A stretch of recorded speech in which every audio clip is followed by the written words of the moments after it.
There are homes where good news never stays simple. A child brings home a high grade, someone gets a new job. Dinner finally reaches the table. And before the moment can land, another message enters the room. Do you know what this cost me?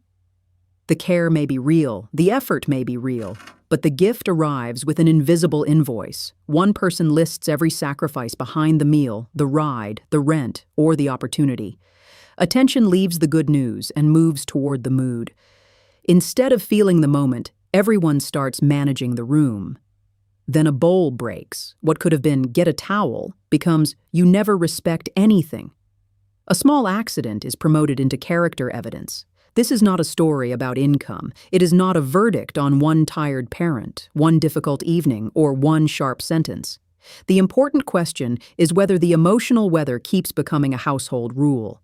When the pattern repeats, care can turn into a ledger. Gratitude must be performed. Mistakes become proof. Stress moves downhill toward the person with the least power to refuse it. Family research does not say that one atmosphere determines a child's future. It does suggest that emotional climate and the ways adults respond to feelings are associated with how children learn to notice, interpret, and regulate emotion. That learning can become very practical. Read the face before sharing the news. Listen to the door before relaxing. Check the voice before asking for help. These habits are not a diagnosis. They can be understandable adaptations to uncertainty. Repair begins by separating three things that the pattern keeps fusing together. First, a mood is not a rule. "I am overwhelmed tonight," describes a state. "No one is allowed to enjoy anything while I am overwhelmed," turns that state into household policy. Second, a mistake is not a person. The bowl broke. The homework was forgotten. The dinner burned.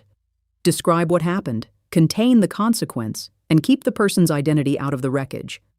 Third, a request is not a debt. "Can you wash the dishes?" leaves room for an answer, a counteroffer, or a limit. "After everything I do for you" makes the entire relationship collateral.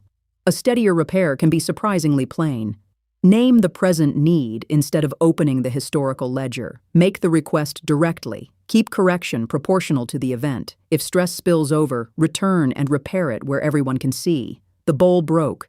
Get a towel. Check for sharp pieces. Move on. Dinner burned. Order something simple. Laugh if you can. Try again tomorrow. The umbrella was forgotten. Dry off first. Solve the morning later. Good news arrives. Celebrate it before discussing logistics.